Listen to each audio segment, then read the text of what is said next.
It is now my delight and pleasure to introduce Julie Littlechild, CEO of Advisor Impact, to introduce our guest speaker this afternoon. Julie. Thank you, Mr. President-elect, distinguished head table guests, members and guests of the Empire Club of Canada. I'm thrilled to have the opportunity to introduce your speaker for today. I'm thrilled because that speaker is Ian Russell, and I'm thrilled because I really believe that the topic matters. It matters for the investment industry, and it matters for investors themselves. Before I introduce Ian, I also wanted to take a moment and just acknowledge he and his incredibly bright and passionate team at the IIAC and the way in which they stepped up to make the research that you're going to hear about possible today. You know, they recognized that in order to ensure that this industry is delivering meaningful value to investors, we need to hear the investor's voice. And we need to do that in a way that isn't anecdotal, but is objective and is fact-based. And the team at the IIAC, just like we at Advisor Impact, believe that sometimes the best way to understand what we're doing well and where we need to improve is simply to ask investors about their experience and about what they're thinking, and to listen carefully to their responses. So on to the main event. Ian Russell is the President and Chief Executive Officer of the Investment Industry Association of Canada, a position he's held since April 2006. Prior to his appointment at the IIAC, Ian was head of the Industry Relations and Representation Group of the Investment Dealers Association of Canada. During his 20-year tenure at that association, he participated actively in many committees and working groups and was actively involved in regulatory and tax issues related to the securities industry and to capital markets in Canada. He's a frequent columnist and in industry publications. He's a presenter and speaker on industry issues and development. This past June, Ian was appointed chairman of the Standing Committee on Regulatory Affairs at the International Council of Securities Associations. Ian's completed the Partners, Directors, and Officers Qualification Examination, is a fellow of the Canadian Securities Institute. He holds an honors degree in economics and business from the University of Western Ontario and a postgraduate degree from the London School of Economics. With that, it's my distinct pleasure to introduce Mr. Ian Russell.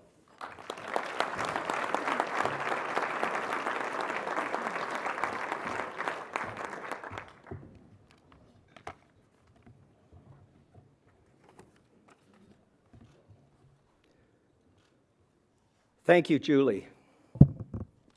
It's appropriate that Julie introduced me because she and her firm, Advisor Impact, played a major role in the study that I'm going to be talking to you about today. I also want to thank Noble as the incoming president of the Empire Club for the invitation to speak this afternoon. Ladies and gentlemen, Canadians are going through tough times, and the investment industry is no exception. Of course, Canadians are resilient. Just look at how long we went without hockey. Now all the investment industry needs is a mediator to turn our season around. We've been going through a challenging year. In fact, we've been going through a challenging 4 years, ever since the market collapse. That's why I'm glad to have some good news to report. Today, the Investment Industry Association of Canada is releasing the results of a national survey of investors called The Economics of Loyalty. We learned a lot. Perhaps the most important thing is this: Canadian investors have confidence in their own investment advisor. Of course, investor confidence does not just depend on investor attitudes towards their advisor. It would be nice if it did, based on the findings that I'm reporting today. Investor confidence is based on several things. It includes confidence in the direction of market trends. If investors are heavily in cash, it does not necessarily reflect concerns about the integrity of markets, institutions, or advice. It may simply be uncertainty about the direction of markets and related investment decisions. Investor confidence also embraces confidence in the integrity of the functioning of markets and soundness of financial institutions. This has been a particular concern in the United States, not as much in Canada, given our history of well-regulated financial markets and institutions. Today, I want to focus on confidence and trust in the investing process and advice giving. This trust and confidence is fundamental and critical and turns on the investment practice of the advisor, the transparency of the investing process, and the relationship with the advisor. This is the aspect of confidence that our survey relates to. The survey confirms that trust in the advisor and the investing process is high. The survey demonstrates that Canadians' relationship with their advisors is characterized by feelings of confidence, clarity, and control. And we believe that when clients feel confident and in control, that it drives a deeper sense of engagement. The proof of the level of engagement that advisors have with their clients can be seen in a very concrete form. A large percentage of clients say that they would be prepared to refer their advisor to their own friends and acquaintances. And in fact, a significant percentage of Canadians do exactly that. And let's keep something in mind. Referrals are not given lightly. When you refer someone to an advisor, you are recommending a professional who will have a considerable influence over a friend's hard-earned savings. You are telling them to put their financial future in that advisor's hands. You hardly want to risk a bad experience on your shoulders. Recommending an advisor is a big decision, and many Canadian investors are making it. This is especially remarkable when you consider that we are just 4 years past the greatest financial meltdown in memory. Obviously, this level of confidence is good news for advisors seeking to expand their clientele. But it's also good news for investors looking to choose an advisor based on the counsel from friends and relatives, people they know and trust. And it's good for the market. And it is a positive verdict on the kind of service that advisors provide their clients and the level of trust that they inspire. A lot of people would be surprised to learn that investors have so much confidence in their advisors. The conventional wisdom is that people have lost confidence in advisors and in the investment process. But conventional wisdom often consists of a lot of convention and much less wisdom. Bad news travels fast. Unfortunately, it often leaves truth and accuracy at the starting gate. Why the common misperception that Canadian investors lack the confidence in their advisors? The facts are that we have seen a perfect storm composed of market turbulence, low returns, and a few high-profile scandals. But no one has taken the time and the expense to drill down and get a clear read on investors' views of their advisors. We made it a priority to find out. And what we found is that most Canadian investors are pleased with their advisors.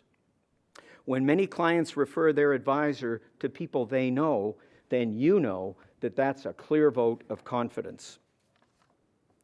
This should be a yellow caution light to regulators. While effective regulation is crucial to efficient capital markets, regulators would be wise to temper the layering on of additional rules and regulations. Rules can have unintended consequences and unintended costs. Excessive rules mean excessive costs, and those costs will be borne by investors. Reforms are needed.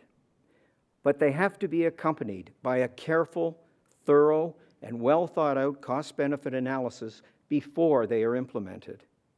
It's better for regulators to think carefully about what they prescribe, especially when some proposed new rules and regulations may be aimed at curing a problem that does not exist. Rather than addressing investor concerns, regulators may only be addressing the perceptions of investor concerns, amplified by a ubiquitous internet and a 24-hour news cycle. I'll give you some details about the attitudes of Canadian investors in a few moments. But first, let me explain why the survey was needed and how we conducted it. Getting the most out of your RRSP is one of the toughest financial challenges for anyone without a defined benefits retirement package.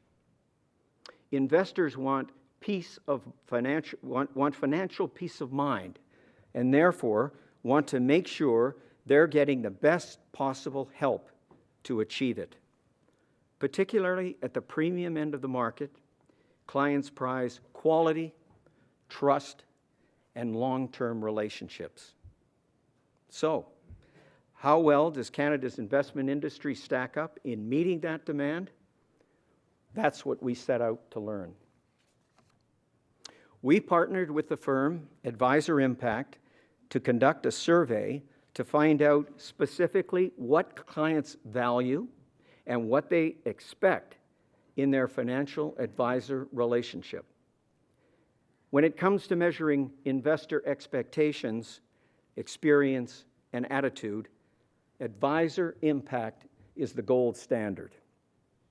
Its founder and CEO, Julie Littlechild, is a recognized expert on client engagement and loyalty. In fact, Investment Advisor magazine named her as one of the 25 most influential people in the U.S. advisor community, both in 2011 and 2012. Advisor Impact has been studying the economics of loyalty in the client-advisor relationship for many years in several countries. They initiated the Economics of Loyalty survey in the United States in 2008 and replicated it there in 2010 and 2012. They conducted it both in Canada and the United Kingdom in 2011 and 2012. Advisor Impact currently conducts this research every year in all three countries. We launched the internet-based Canadian study of over 1,000 investors in September 2012. The study included investors who work with a financial advisor and, more than that, made or contributed to the financial decisions in their household. So we're talking about investors with practical experience in dealing with an advisor. The goal was to find out what they expected from their advisors and whether they were getting it. The information we gathered will be helpful to the securities industry. Most importantly, we wanted to better understand the client perspective in the investing process. So, what did we learn? First, most investors feel their advisors create value. Over 60% of investors feel the value they receive from their primary advisor is high. Only 9% felt it wasn't. Almost 2/3 of the clients surveyed say they receive high value relative to the fees they paid. And let's be clear about one thing. That's consistent regardless of portfolio size. For those with investable assets from $50,000 to over $1 million. Canadians with portfolios of all sizes believe their advisor delivers high value relative to fees. And Canadian investors recognize that an advisor's value to them goes beyond investment returns. More than 3 out of 4 investors agreed that their primary advisor adds value above and beyond market performance. For the surveyed investors, defining or articulating investment goals is as important as achieving investment performance. The survey found that 64% of clients indicate they are very clear on their financial goals. Finding number 2, most clients have a sense that they have control over their financial future. More than 5 out of 6 clients surveyed say they feel that kind of sense of control. And as many feel confident that they will reach their financial goals. Finding number 3, as I indicated, clients trust their advisor. Again, more than 5 out of 6 investors say they have a high level of trust in their primary advisor. 3/4 trust the firm for which the primary advisor works.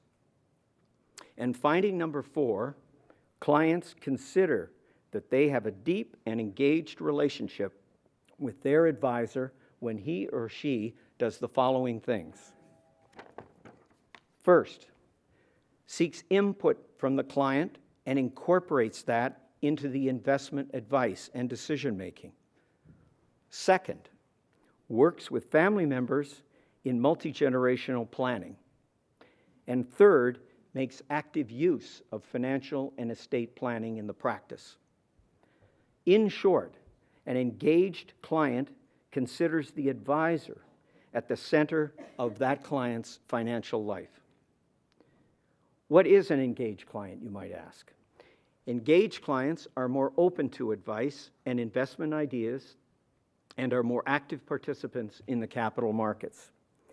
An engaged client is not only comfortable referring their financial advisor to a friend, family member, or a colleague, they have actually done exactly that in the previous 12 months.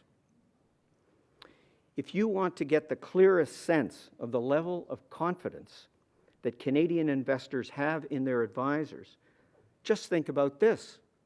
What's the best sign of trust and confidence in a professional? Any professional. Whether you would recommend them to the people closest to you. That's the ideal of client engagement. It's the truest reflection of client satisfaction. How many investors are prepared to recommend their advisor? More than 4 in 5 investors say they would be comfortable doing that.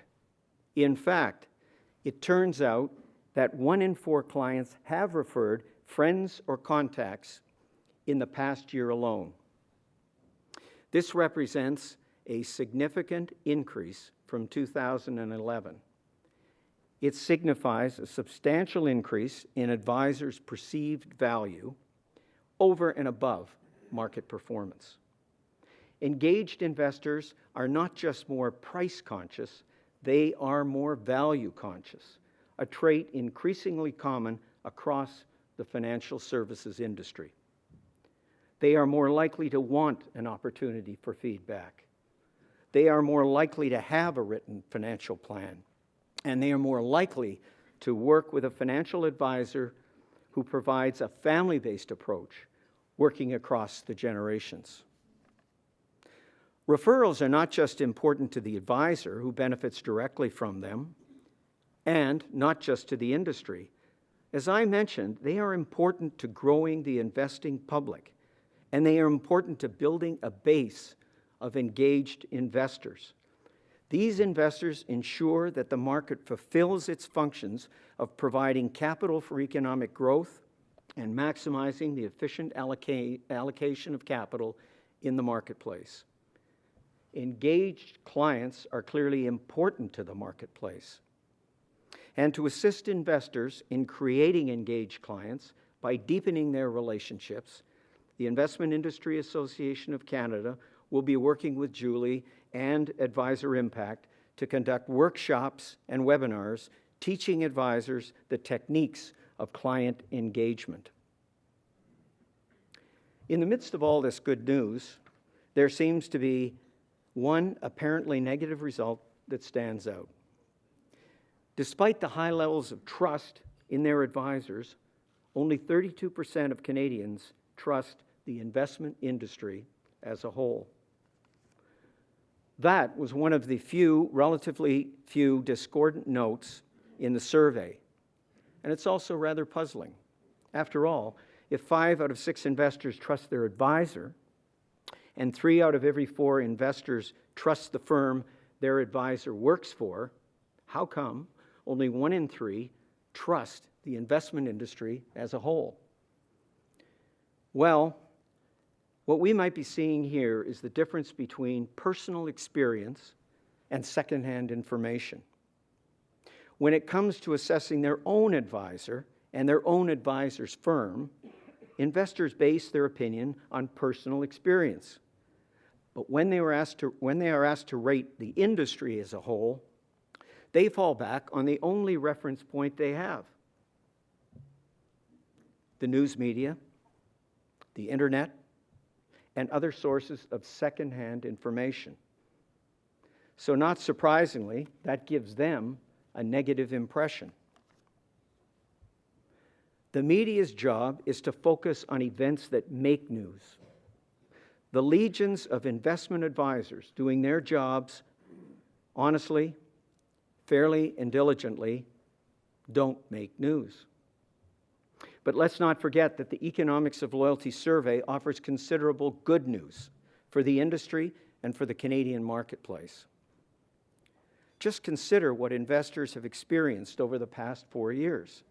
They have gone through unprecedented financial shocks, market volatility, and an extended period of market malaise. They have seen their portfolios take substantial losses and then make significant recovery. And yet, throughout all this market turmoil, investors have retained high levels of trust and confidence in their advisor and derived significant value from the advisory process. Despite this good news, the challenge remains to do even better. Many advisors in the industry must work to deepen and widen the financial relationship with their clients. This penetration of the client relationship takes investor confidence and the execution of financial decisions to an even higher level. More active market participation strengthens the savings and investment process in our capital markets and contributes to better growth and job creation in the economy. Advisors can help make this happen by moving to the center of their clients' financial lives and delivering financial peace of mind. Thank you.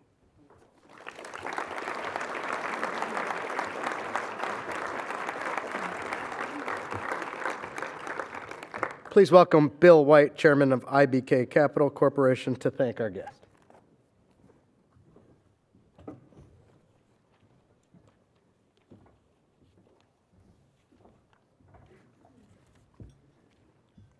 Mr. President-elect, distinguished head table guests, fellow members and guests of the Empire Club of Canada, I have the pleasure to express our formal thanks to Ian Russell. Ian, what you did today, why you did it, and how you did it, helps each of us better understand what clients actually value and demand from their financial advisors. All consumers today are more price conscious and demand better service. Thank you, Ian, for sharing your survey results with us.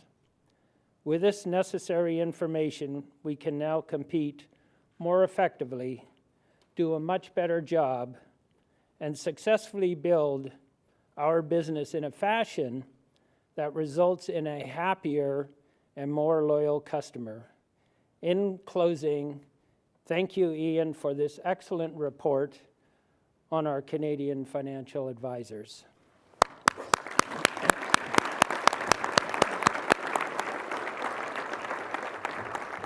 Thank you, Bill. And Ian, as a token of our appreciation on behalf of the Empire Club of Canada, I'd like to present you with a copy of Who Said That? It's a selection of quotes and notes from 110 years, I believe, of the Empire Club speeches. Thank you. Thank you.